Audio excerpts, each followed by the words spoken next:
Hi everyone and welcome. Today I am joined by Alfred de Zayas, who is a law professor at the Geneva School of Diplomacy, and he has also served as a UN independent expert on international order between 2012 and 18. So I'm very glad to be able to speak with you as to get a legal view on some of the conflicts we're engaged in, which is yeah, definitely something we need these days. So I was hoping we could first discuss a letter you wrote or a blueprint for peace. But I guess before getting into the discussing the solution, it's worth addressing the causes of the war. That is, it should be addressed before we address how to solve this. We often begin at the other end, but how do you see the causes of this war in Ukraine, and how do you explain your blueprint for how we can end this war? Well, Glenn, you yourself have written about it. So has John Mersheimer and Jeffrey Sachs and Stephen Kinzer, Dan Kovalik, and the late Francis Boyle. Now, it's so obvious. I mean, it's a matter of record. The facts are on the table. Uh, there was a commitment not to expand NATO eastwards. That commitment was broken by Bill Clinton. As a matter of fact, Bill Clinton will go down in history as one of the worst presidents we had because uh, we had this one unique, shining moment in history in which we could have had peace. The Russians wanted peace, the Russians wanted to disarm. We could have had a conversion of military first economies into human security economies. We could have had disarmament for development. And who smashes it? Bill Clinton and the neocons around him, and this awful Zbigniew Brzezinski with his grand chessboard and the idea of the new uh, American century, the project for the new American century. This was a very, very bad decade, the decade of the 1990s. And not without reason, George F. Kennan wrote his famous opinion article in the New York Times, A Fateful Error, when Clinton decided to expand NATO, notwithstanding the commitments made by George H.W. Bush and by James Baker. So that is at the root of the Ukraine conflict. And it's understandable. Obviously, you've said it, I've said it. If China were to establish a major military base aimed at the United States, and if China were to enter into a military alliance with Russia or with China, the United States would not just cross its arms and watch it happen. And it's obvious. And John Mersheimer, especially in his great book, The Grand Delusion, has gone into that in detail. And notwithstanding these books, and that is my, shall we say, disappointment, my, well, resignation that notwithstanding the best analysis that you can get on international issues, John Mersheimer is never going to be a minister in the U.S. government. It's not going to be national security advisor or anything of that nature. So we get governments that are disconnected from reality and that are disconnected from the people. So we call ourselves democracy. Well, democracy in name, but in name only, because there's no correlation between the needs of the people and the will of the people and the policies that affect them. So, having said that the fantasies of Francis Fukuyama and the end of history and the idea that we in the West won and now we have a unipolar world and we can just tell people off. Well, that didn't last terribly long because Russia exists, because China exists. And now, of course, we have the BRICS countries, which the whole movement is growing. And you have the Belt and Road Initiative and everything else that competes with the fantasy of US hegemony. But what happened in the meantime? You had the United States pushing its puppet in Georgia, Mikhail Saakashvili, into an aggression against the people of South Ossetia. Now, you know, I've written a great deal on self-determination. Back in 2014, I presented an analysis of theory and practice on self-determination to the General Assembly, which has been quoted a great deal. I've incorporated that into chapter 5 of my book, Building a Just World Order. And what happened in South Ossetia and Abkhazia is that these countries, these peoples, are ethnically different from the Georgians. And they have no, shall we say, historical attachment or historical links to Georgia. And they already declared themselves independent in 1991. People tend to forget that. And there was a war, which essentially the Ossetians and the Abkhazians won. And so you had a frozen conflict. And there were Russian peacekeepers, according to the agreement. They were there legally. And this idiot of Saakashvili was persuaded not only by the CIA and by Washington, but also by Tel Aviv, by the Mossad, that this was the moment to take South Ossetia back by force. So they kill Russian peacekeepers and they kill lots of civilians in South Ossetia. And Putin says, no, I'm not going to tolerate this. He goes in 6 days. The Georgia war is over. And I had thought that that would have taught the Europeans a lesson, saying, you know, there's a red line here and you shouldn't cross it. And what happened? We have the Bucharest NATO meeting in which NATO, that was the time of George W. Bush, invites Ukraine, invites Georgia to join. I mean, you can't have it clearer that the intention is to encircle Russia. And of course, Russia says, don't do it. Don't. And then comes US aid, the National Endowment for Democracy, that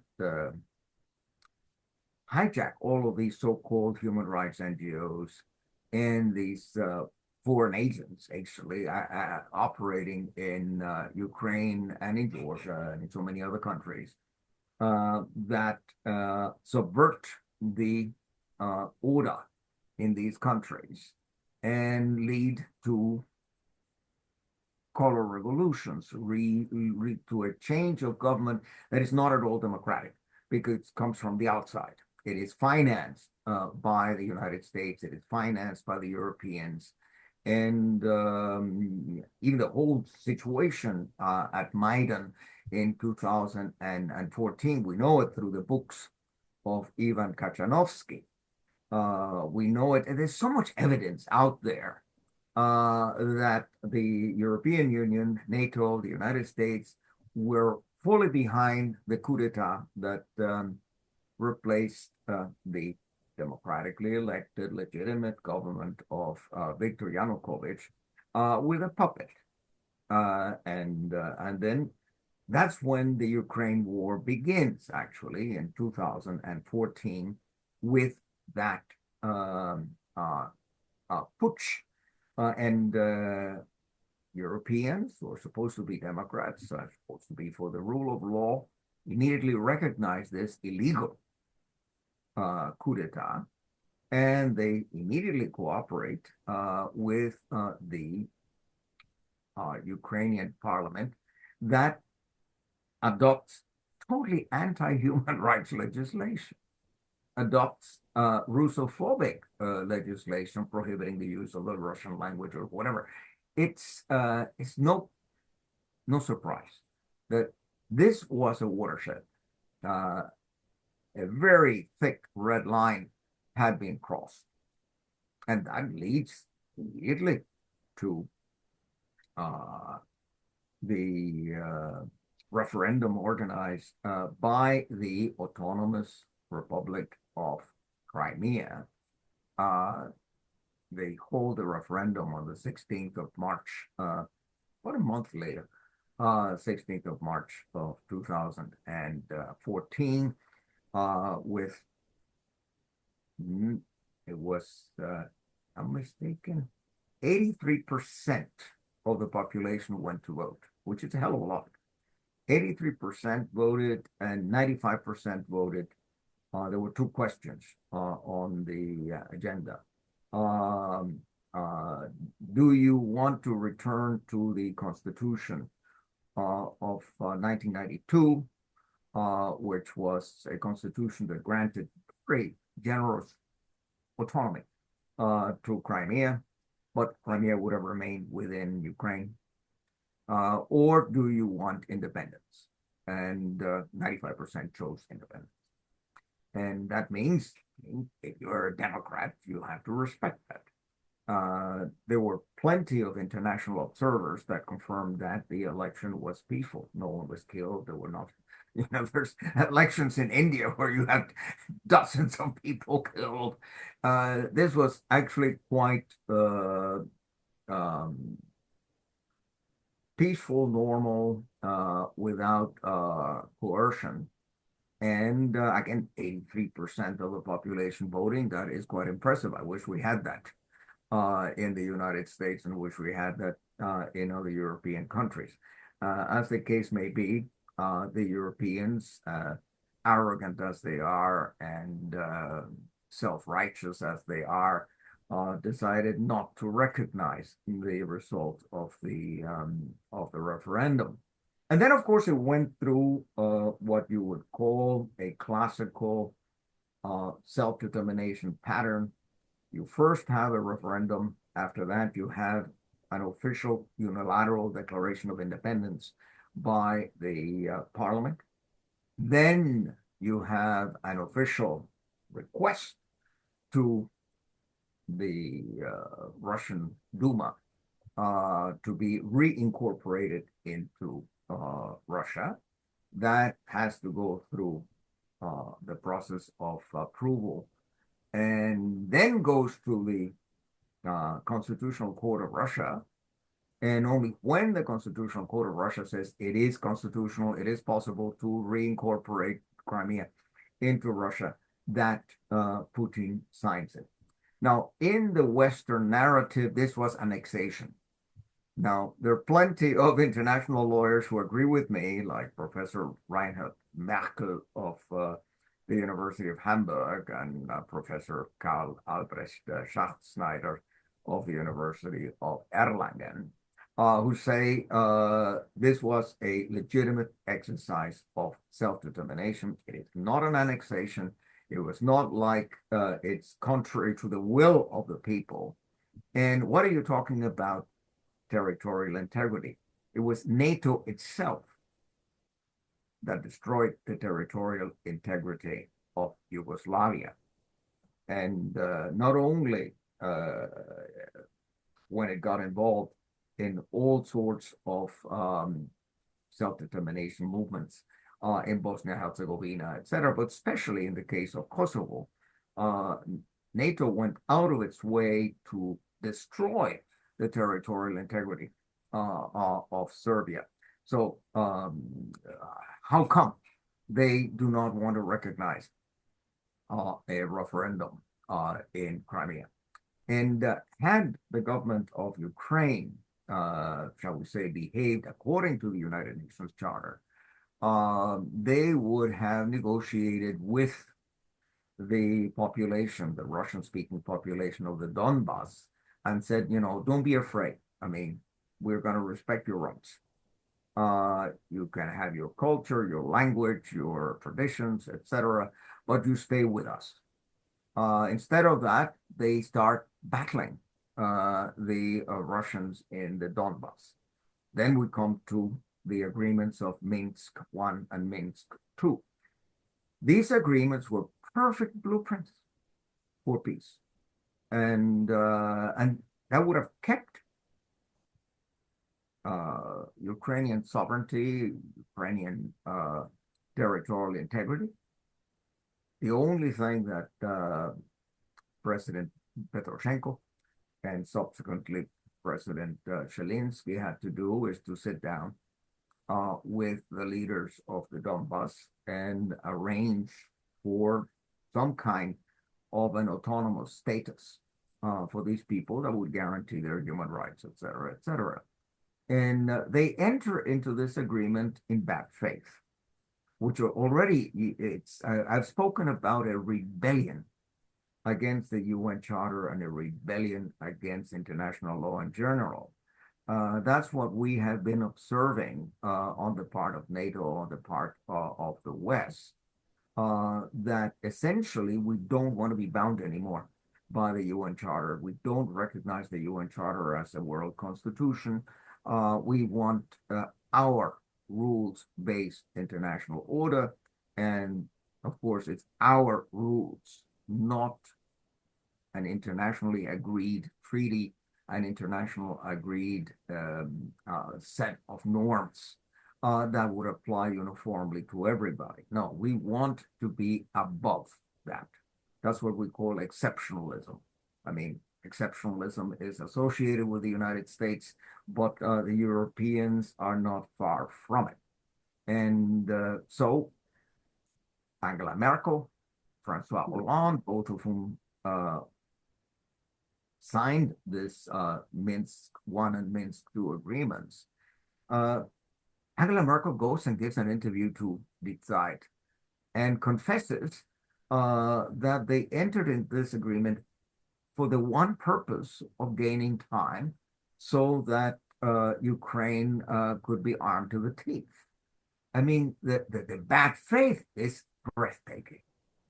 I mean, the violation of the Vienna Convention on the Law of Treaties and the whole concept of international relations. And then the brazenness with which Angela Merkel confesses this, and then this idiot of Francois Hollande goes along and agrees that, yes, we wanted to gain time so that Ukraine could be properly armed. I just want to add very quickly that even the retired German general Harald Kujat, he's the former head of the German Bundeswehr and also the former chairman of NATO military committee. He made this argument that from a legal perspective, because it was approved in the United Nations, that is effectively international law. So what it's even a resolution yeah. of the Security Council.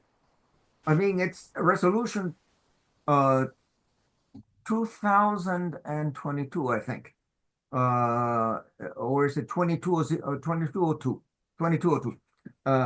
And being a resolution of the Security Council that the Minsk agreements have to be implemented, that means that Poroshenko and later Zelensky violated a resolution of the Security Council.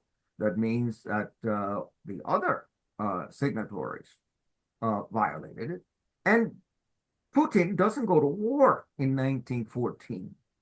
Putin negotiates pursuant to Article 2, Paragraph 3 of the UN Charter, trying to solve problems peacefully through diplomacy.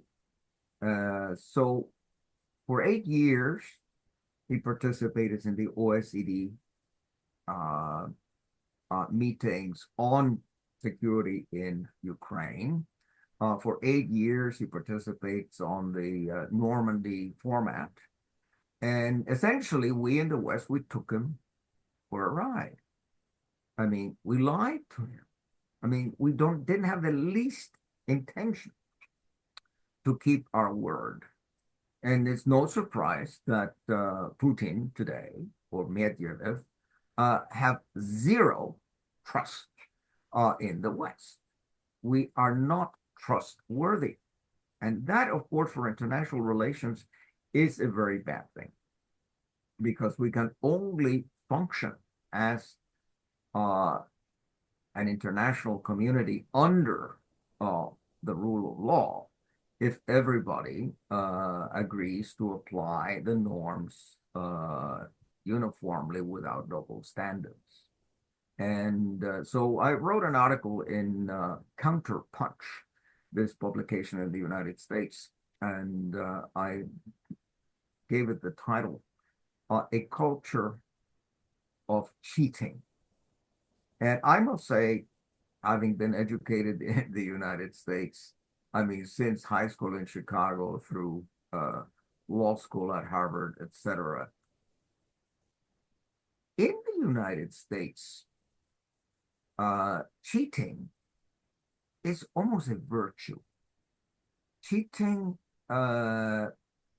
is seen as being clever, taking advantage of the other guy, being a good opportunist who actually recognizes serendipities and takes advantage of them, notwithstanding the fact that that goes against the interests of somebody else.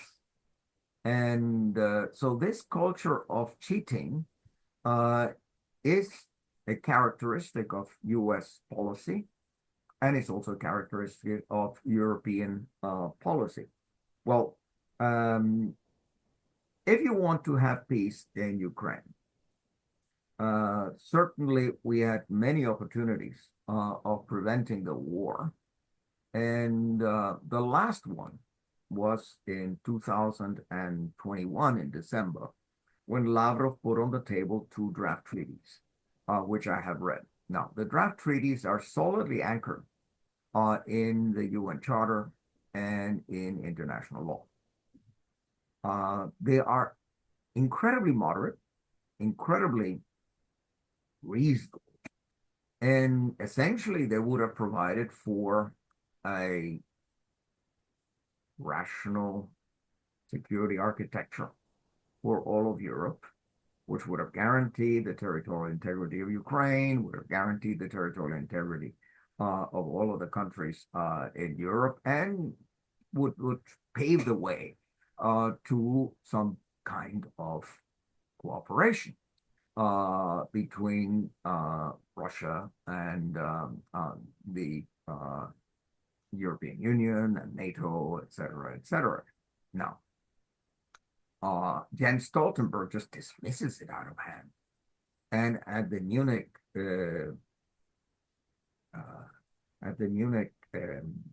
Security Conference, Jens Stoltenberg comes out and says, well, I have news for Putin. He doesn't want to have more NATO. Well, he's going to have much more NATO. I mean, that is throwing the gauntlet on the floor. And this time, unfortunately, Putin picked it up. And as we know from the reports of the OSCE mission, the aggressions of Ukraine and the shelling of Donbas civilian population, Lugansk and Donetsk, etc., multiplied by a factor of 10 in the months of January and February. And then in the month of, I think it was 21st January, that Zelensky signed an order to take the Donbas by force and to take Crimea by force. Now, that was, of course, the last drop And having tried everything in the world to prevent the use of force, Putin decided that it's now or never. The situation is getting more difficult, more threatening by the day. So he does a preventive war. That, of course, violates Article 2, Paragraph 4 of the UN Charter. No question, the use of force by Russia on the 24th of February, 2022 violated the UN Charter.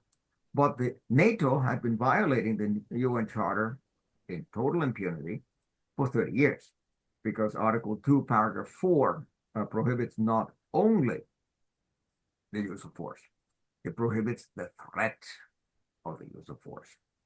And every expansion of NATO, every provocation by NATO constituted a violation of Article 2, Paragraph 4.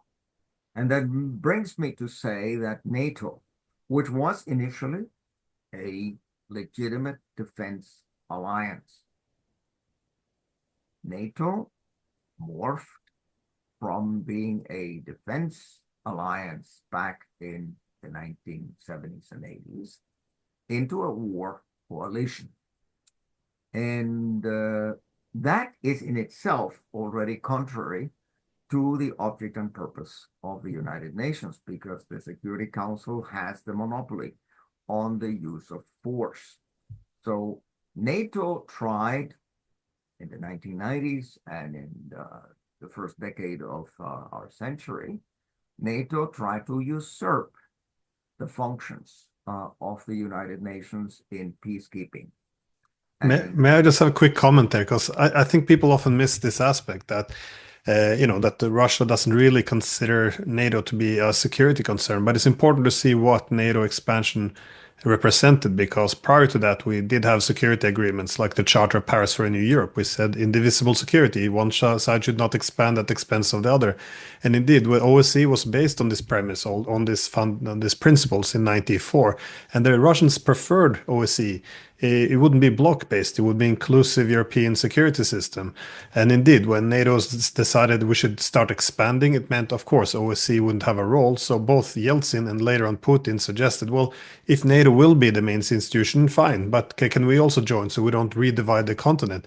That was a no. And then we saw by 2008, you had President Medvedev, he proposed this new pan-European security architecture. They're willing to preserve NATO, but have to be under an umbrella of something inclusive so we don't have this bloc politics. That also got a cold shoulder. Then we had 2010, the Russians proposed, how about the EU-Russian Union? Again, remove these dividing lines. Again, we don't want to talk about this. And then in 2013, when the Europeans and Americans destabilized Ukraine to make a choose between East or West, the Russians and Ukrainians actually came together. They proposed a trilateral deal. So let's make Ukraine a bridge, and it would be part of a greater Europe, a bridge between East and West. So it doesn't have to be forced to choose, because if this happens, it will probably break apart. And again, the EU said, no, we're not going to accept this either. It has to choose. And when it chose wrong, of course, there's intervention. But this is how we ended up at this position where we say NATO is Europe. NATO represents Europe. And Russia's not part of NATO, so it has no say. So we end up in this absurd situation where the largest country in Europe by population, economy, military, territory, it's the only country which shouldn't have a say in Europe. A country of Estonia with 1.5 million should have a seat at the table. But the Russians with 145 million have no say at all. And this is treated as somehow being common sense that the Russians can't have a veto. I mean, this is it's yeah, and because they don't have a veto, we can put our military on their border. We can put our missiles, deploy new weapon systems. We can, do anything we want. And this is treated as somehow being under the moral argument that this is just allowing countries to be free, so they can choose whatever they want as long as they're part of It's NATO. public relations, cheap propaganda. It is Orwellian because we in the West are experts in destroying language. And Noam Chomsky already wrote about that there's these international lawyers who instead of trying to assist their governments in implementing international law are doing everything in their power to invent loopholes and to circumvent international law. So there's an enormous level of bad faith, but it's sold successfully through public relations, through propaganda, so that there is a positive perception of NATO still as a defensive alliance, although since the 1990s, NATO was involved in any number of illegal interventions, in illegal aggressions, committed war crimes, crimes against humanity in Yugoslavia, in Afghanistan, in Iraq, in Libya, in Syria, and elsewhere in the world, in total impunity. And for that reason, I have said, and I have written in some of my articles, that look at the London Agreement of 8 August 1945. That is the statute of the International Military Tribunal for Nuremberg. The IMT statute says, or establishes, in Articles 9 and 10, the concept of a criminal organization. Now, the judgment of the Nuremberg Tribunal in 1946 demonstrates which are the criteria for a criminal organization. And indeed, 3 German organizations were found to be criminal organizations.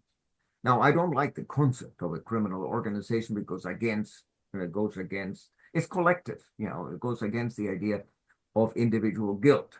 But nonetheless, there's a precedent in international law.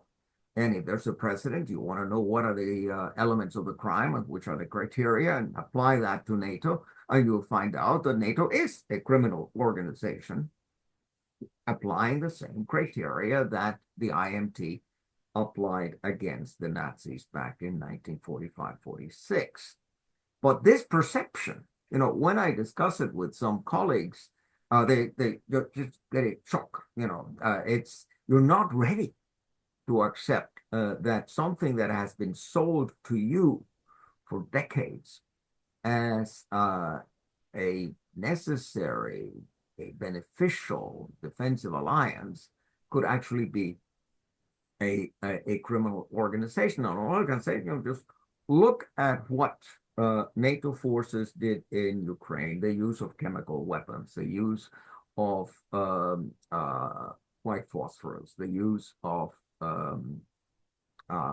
depleted uranium, the Cluster ammunition, yeah. of Afghanistan, et cetera, et cetera. Of course, NATO is a criminal organization. And NATO cannot be reformed. NATO has no raison d'etre.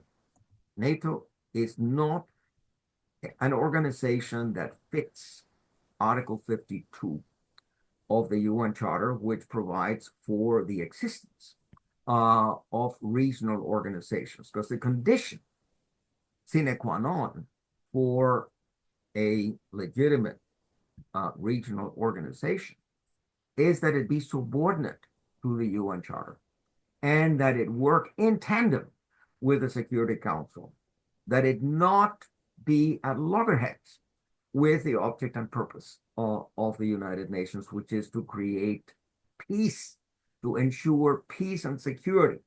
And what NATO is doing is destabilizing. NATO is essentially a war coalition to maintain the U.S. hegemony over the world. And, well, when I say U.S. hegemony, at least U.S. plus its vassals, its allies. But again, I have published several blueprints for peace, and one of the crucial things, I mean, if you're going to have to peace, you must admit that there have been errors committed on both sides. You must admit that NATO's expansion was the principal cause of the war. Then you must admit that there's this element of self-determination.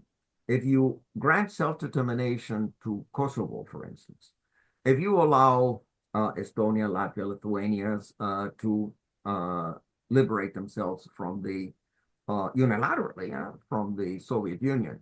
And they did not follow the procedure provided for in the Constitution of the Soviet Union to leave the Union. So, I mean, if all of these countries can secede from the Soviet Union, and then if Slovenia, Croatia, Bosnia and Herzegovina can secede from Yugoslavia, well, certainly, the Russian majority in Crimea uh, can secede from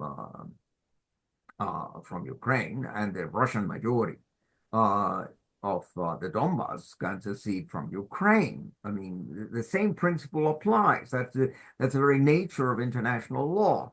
It has to apply in every situation, and it's not an argument of sui generis that Kosovo is sui generis, and this is allowed only in the case of Kosovo because it's convenient for us. It's in our interest. It's in the interest of the United States to put a military base in Bonsteel in Kosovo, whereas we have no interest in the liberation or in the recognition of self-determination of the people of the Donbass or Crimea. But one thing that I would want to see discussed is how do we want to live 10 years from now or 20 years from now? I mean, the Russians exist. Whether we like it or not, they exist.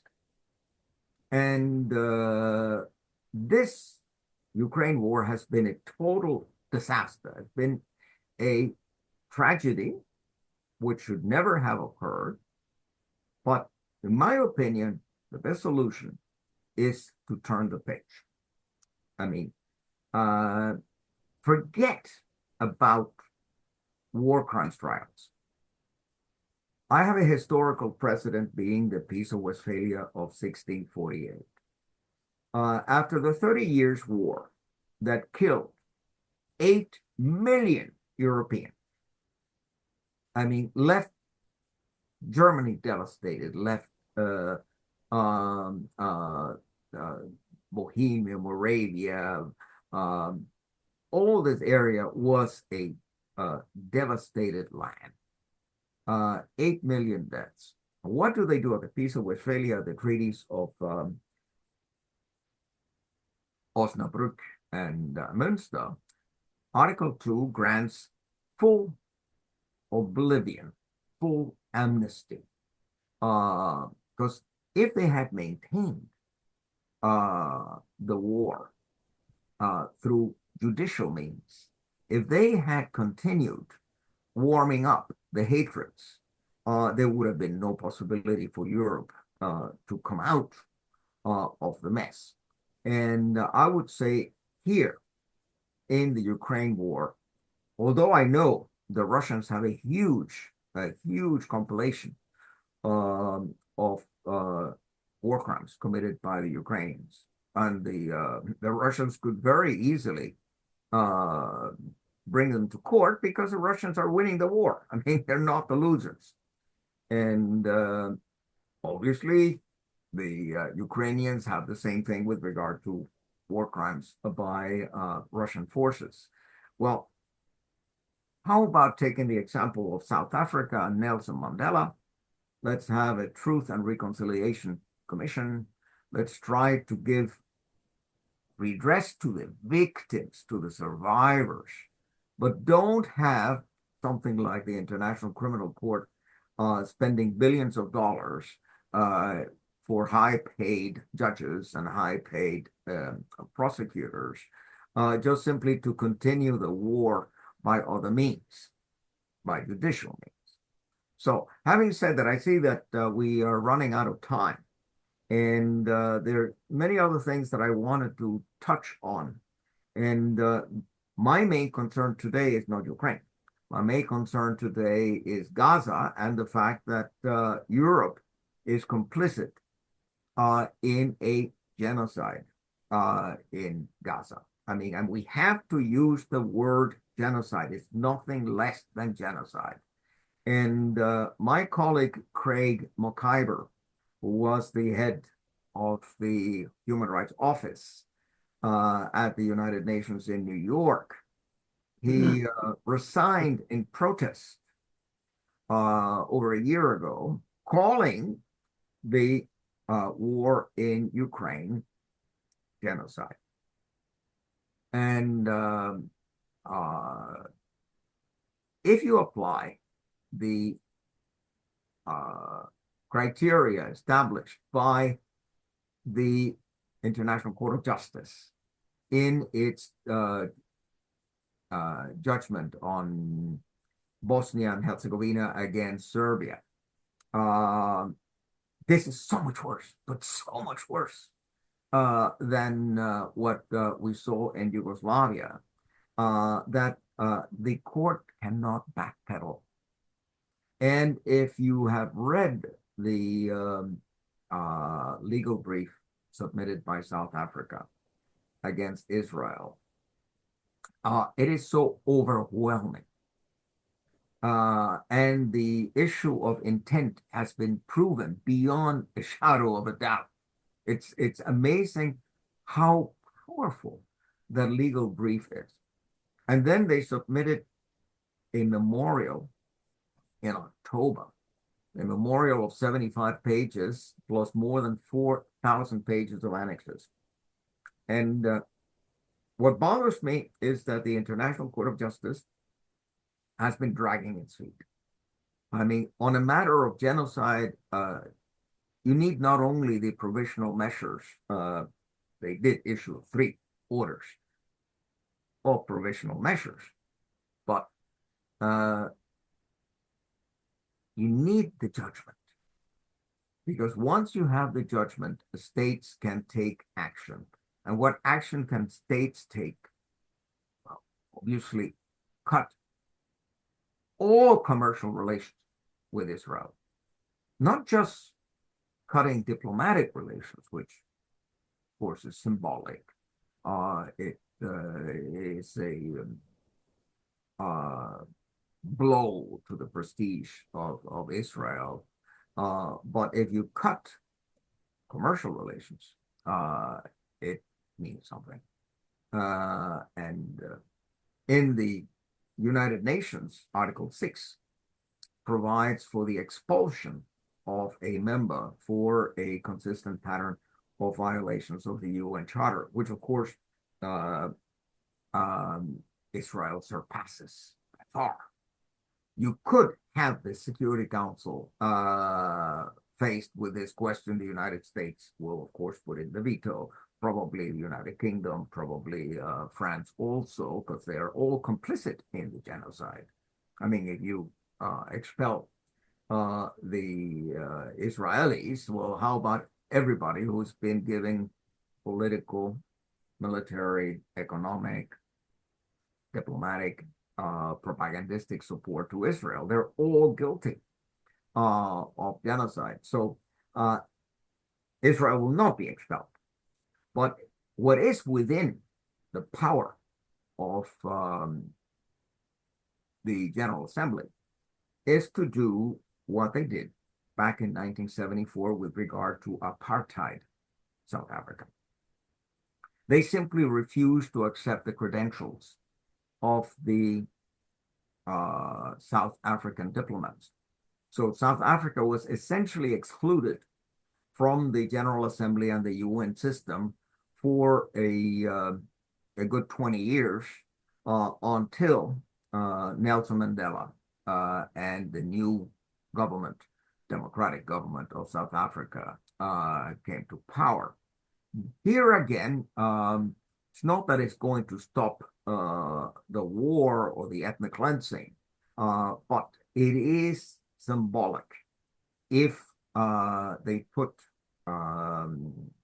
South Africa on the same plane as Israel.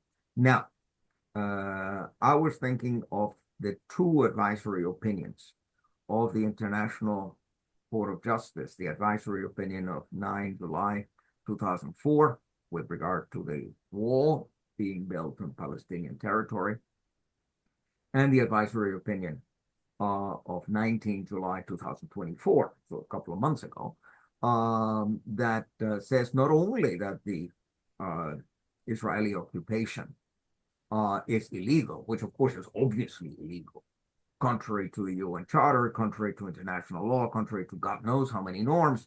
But what are the consequences that flow from that? A, the International Court of Justice orders Israel to withdraw, to end the occupation, and orders Israel to pay compensation to the victims.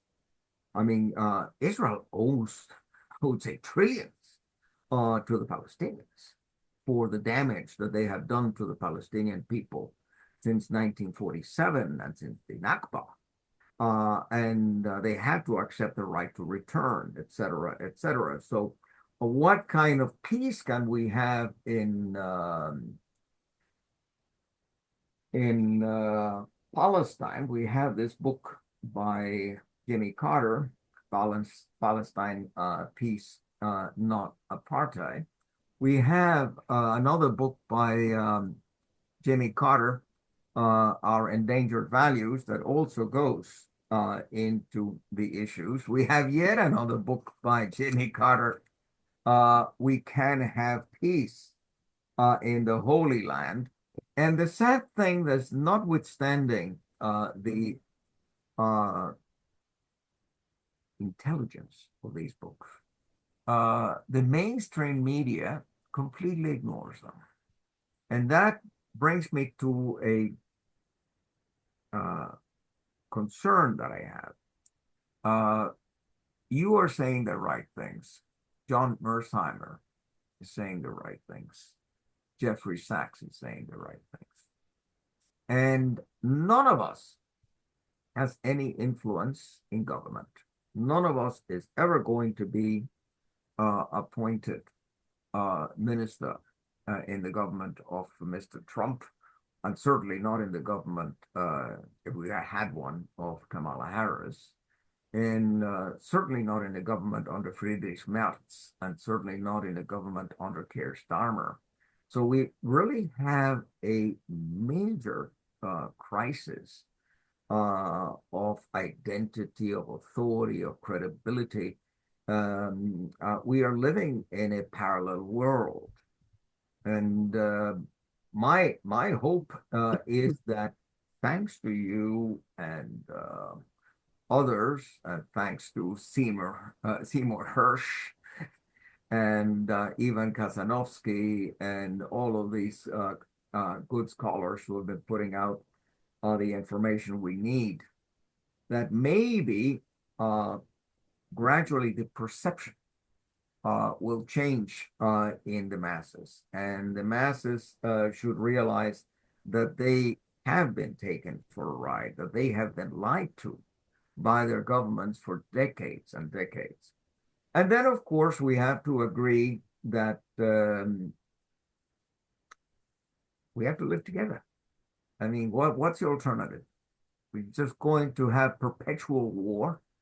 And that's why I did in my book, in the Building a Just World Order, I formulated 25 principles of international order.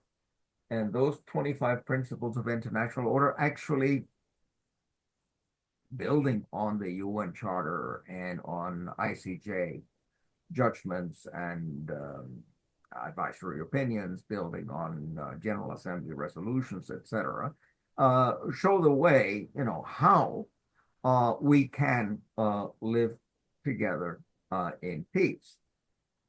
But a major obstacle remains our so-called mainstream media that lies systematically, that suppresses facts systematically, that brainwashes the people systematically. And unless people start feeling that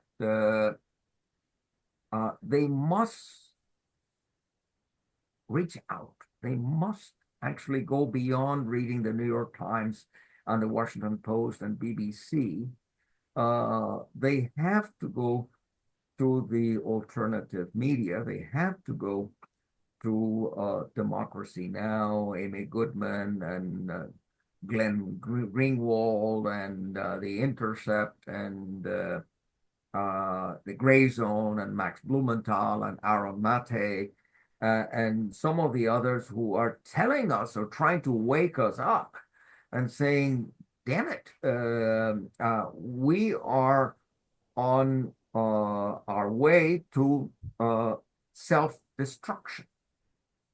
And I still think that even though the United Nations has been incapable of stopping the war in Gaza and has been incapable of stopping the war in Ukraine, I am an old UN staffer. I entered the United Nations system in 1980. I was hired by Professor Theo van Boven to be the chief drafter for the Human Rights Committee at the time. And then I became secretary of the Human Rights Committee and chief of petitions, more or less registrar. And I believe in the system. I believe that the system can be reformed. I believe that the system is necessary. I mean, if we didn't have a United Nations, we would have to create one. Because it is, after all, a forum for discussion, forum for negotiation, mediation, trying to reach out. I very much believe in the constitution of the UNESCO. UNESCO is one of the finest organizations we have. And the ideal is to build bridges. The idea is to create a world of diversity in which all expressions of culture, civilization are respected and live side by side. And having been president of the Pen Club here in Switzerland for 7 years, and having been coordinator of other pen clubs, and also being the delegate for the Writers for Peace Committee, I very much believe that we can use culture, we can use literature, we can use art for understanding. I mean, we have 95% commonalities. Okay, 5% differentiates us. But we all have our families, our wives, our children, our grandchildren. We all want to eat well. We all want to live well. We all want to play sports, etc., etc. We have so much in common. Why is it that a handful of elites want to have it all for themselves and disregard the human dignity of each and every one? And I say the ideals of Eleanor Roosevelt, when you think this motto of Mr. Trump, make America great again, give me a break. If you want to make America respected, if you want to make America even liked, loved by the world, all you have to do is to revive the legacy of Eleanor Roosevelt and Rene Cassin and C.P. Chang and Charles Malik, the Universal Declaration of Human Rights that places all on the same level. We are all children of the same God. We are all brothers and sisters, and we can live together in peace if we just give up our solipsism. And I use the word solipsism advisedly, because when I think of Trump, or for that matter, when I think of Biden, when I think of George W. Bush, I mean, the approach is only we count. We are, by definition, the good guys. And we have a mission to bring democracy and human rights to the rest of the world. And I say, what utter nonsense. I mean, how dare we place ourselves in this elevated position that we can judge everybody? I mean, we can point fingers at the Africans, we can point fingers at the Asians. We're better, we know better. And how can we abandon that? So I say, Noam Chomsky already showed the way with his fantastic book, which I have here somewhere, Manufacturing Consent. That I must say, I read that when I was a student, and that book really made an enormous impact on me. And this is another book of Noam's that I very much cherish, Gaza in Crisis, written several years ago by Noam and by Ilan Pappé. Ilan Pappé, the Israeli historian. I've been with Ilan on several panels in the past here at the United Nations, and I think very, very highly of him. And I would want to see peace in Palestine.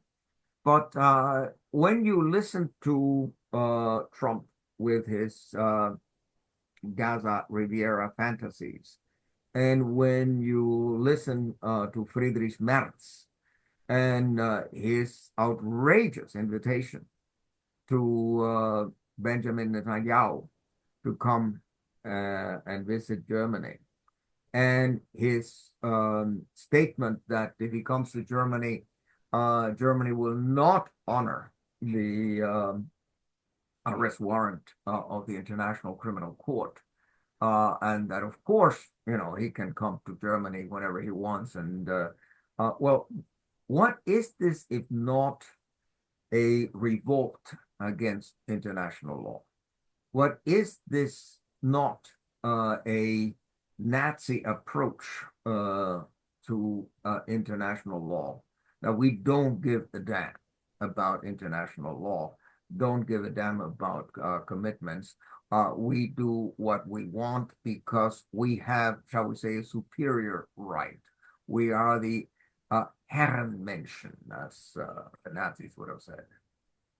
Well, this is the strange thing because a lot of these values, which are good, profound values of human rights, they all have been seemingly corrupted, though, because we come with, yeah, we need democracy, but then this becomes weaponized as interference in domestic affairs. We say human rights, this is obviously something we can all unite around, but then it's translated into war. We say we should have self-determination, and this is used to dismantle Yugoslavia. And of course, civil society should have a strong role as a check on government.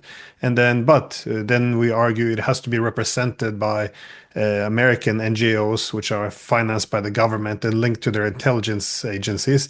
And somehow this is what the civil society has become. It's everything has been yeah, corrupted, I think, to such an extent that yeah, it's deeply problematic, and we thrown away a lot in that process. And just on a final note, is I really hope that yeah, there will be in the coming days, if not weeks, some negotiations over and getting an end to this Ukraine war. But the element of trust is gone in any deals because the way the Russians look at the West now is that we're not going to honor any agreements anyway. So if they sign anything, how long will it last? And there's a great quote by Bill Clinton because they signed the NATO Russia Founding Act back in '97 to kind of reassure the Russians we're not going to put any military equipment in the new member states. This was a way of selling Russian approval for NATO expansionism. And there's a quote by Bill Clinton where he says, let me get this straight. We give assurances to the Russians that we're not going to put our military stuff in the allies, which were, well, formerly allies of the Russians, unless we one day wake up and decide otherwise, that now we changed our mind, we're going to do it anyways. And this is how he spoke to his own team. That so it's not about breaking the deal later on. It's the intention of not honoring the deal before it's even signed. And we saw the same in 2014. The Europeans were guarantors of a unity government in Ukraine until it was toppled pretty much the day after. At And the end, those, yeah, because the agreement was the 21st of yeah, February. On the 24th was the coup. So it's and then those who break the agreement, the Maidan radicals, they're immediately recognized as the legitimate new government. It is breathtaking. That's what I'm saying. Europe doesn't realize it, but Europe is morally bankrupt. Morally, actually, at the end. I mean, values don't mean anything at all. They may invoke as often as they want European values, but they have betrayed them decades ago. And it's getting worse when I hear Ursula von der Leyen and when I hear Kaya Kallas speak, I'd say, in what planet do you live?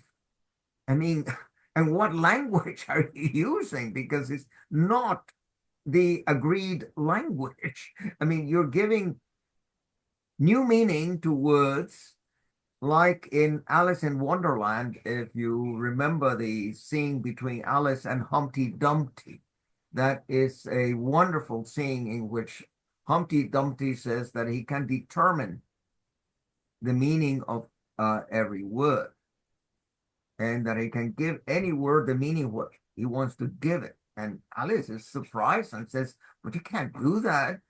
And Humpty Dumpty says, oh, yes, I can because I have the power. So if I have the power, I can lie, I can kill, I can do anything I want, and I will call it, you know, human rights. And it's destruction of language, which Noam Chomsky very long ago identified and defined. And so basically, we have the tools to get ourselves out of the mess. And as many, and certainly not only me, as many have said, you know, when you are deep in the hole, uh, yeah. stop digging. For Christ's sake, if you want to get out of the mess that you yourself have created, but we don't see the readiness on the part of Mark Rutte, on the part of Macron, on the part of Merz, on the part of Starmer, to recognize what is more than obvious and what George F. Kennan already said in 1997. NATO expansion was a fatal error. And it's too obvious. And why can't we build golden bridges for these people to withdraw with a level, a modicum of dignity, that they don't feel humiliated, that they just lose face, of course, because they've lost the war in Ukraine. But they should be able to withdraw slowly from it and then turn the page and start anew, because it must be clear to them that they cannot win the war, certainly not without full U.S. support. And when I'm talking about U.S. support, I do not mean just weapons and missiles. I mean intelligence. I mean Starlink.